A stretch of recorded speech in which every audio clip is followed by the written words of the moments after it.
I got an email from Diablo Cody on New Year's Eve last year.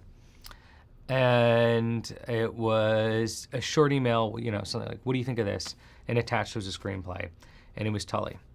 And I immediately fell in love with the script. I think I just forwarded the email to Charlize and said, hey, we got to go make this. And less than a year later, we were making this film. Tully is about a mother of 3 kids who is overwhelmed, and her unique relationship with a night nurse and this kind of adult Mary Poppins who shows up to, sail her through this complicated period when you're a zombie from not sleeping and you're trying to be a parent, not only to your baby, but to your other kids. And what I think Diablo wrote was a script that not only spoke to the idea of parenthood, but that moment that you actually have to turn the chapter and say goodbye to your youth. Diablo's brilliant at creating complicated women on screen that are smart and are admirable and they're funny, but they're also deeply flawed. And I think because of that, we can relate to them as women and as men. Over JUNO and Young Adult and Tully, I've seen her kind of hit 3 different age groups, being a teenage mother, being a young woman, and now being a mother of 3. What I found most fascinating about being a father myself is not only this kind of examination of your child and watching her, unveil herself, but she becomes this mirror through which you look back at your own childhood and realize for the first time who you were as a kid. One thing that Diablo did brilliantly through Tully is use this relationship between Charlize and Mackenzie not only as a way for Charlize to understand her children better, but as a way to actually look through Mackenzie's character as a mirror into herself. I don't know how to talk about Charlize and balance how brilliant I think she is and how much I enjoy working with her.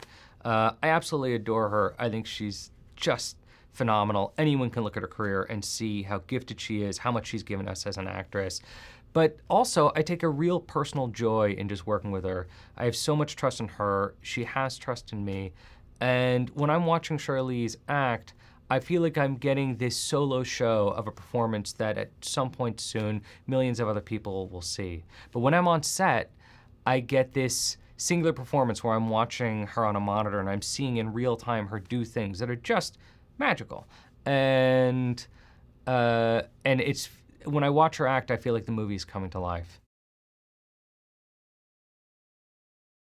I originally saw Mackenzie in a movie called Breathe In by Drake Doremus, and I was just suddenly taken by her. I was like, who is this actress? Mackenzie Davis not only has such kind of an unusual look, but there is just an energy to her.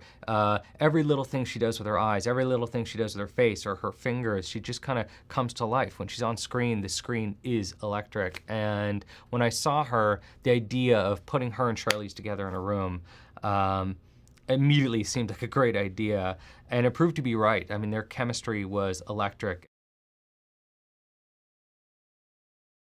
Mark Duplass is a filmmaker who I have admired for so long. I'm a huge fan of the Duplass brothers films. I think Mark is as talented a storyteller as he is an actor. I've wanted to direct him for a very long time. Of course, I produced his film, Jeff Who Lives at Home, and it was exciting to finally be behind the camera directing Mark and seeing all those little things he does, not only as an actor, but as a writer in real time. He's adding all these little moments, these lines of dialogue, these beats that are just his. He knows what a scene means at all times. I think Ron Livingston remains kind of one of the most undervalued gems of modern acting. He's so gifted, so nuanced, and so funny, and he brings realism to every scene he's in. He's so smart, and you see it in his eyes, and you see it in the way he does all his deliveries. And he and Charlize had this kind of remarkable charisma as an honest-to-God family.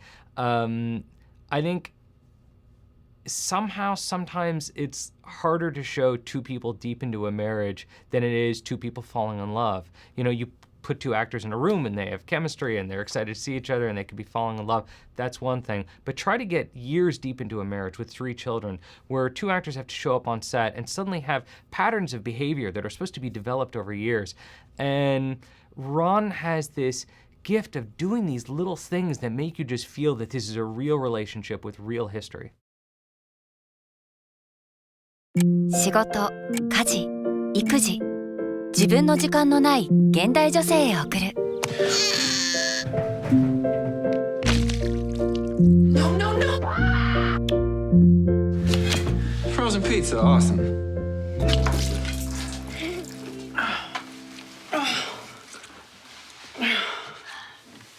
Mom, what's wrong with your body? Do you know what a night nanny is? I don't want a stranger in my house bonding with my newborn every night. We had a night nanny. She only came at night. Hello. I'm Telly. I'm here to take care of you. ナイトシッターのタリーは今時女子だけど、 Oh God, I'm sorry. I'm starving. Weird. 仕事は完璧。 Why is the house so clean? You can't be self-conscious with me. This won't work if you are. Great moms organize class parties and make cupcakes. Things I'm just too tired to do. What the?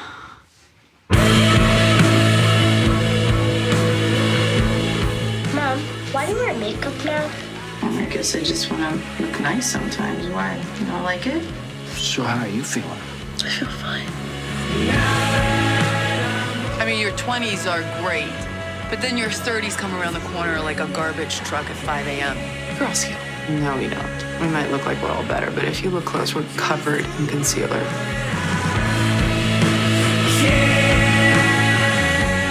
You're convinced that you're this failure, but you actually made your biggest dream come true. Oh, like what?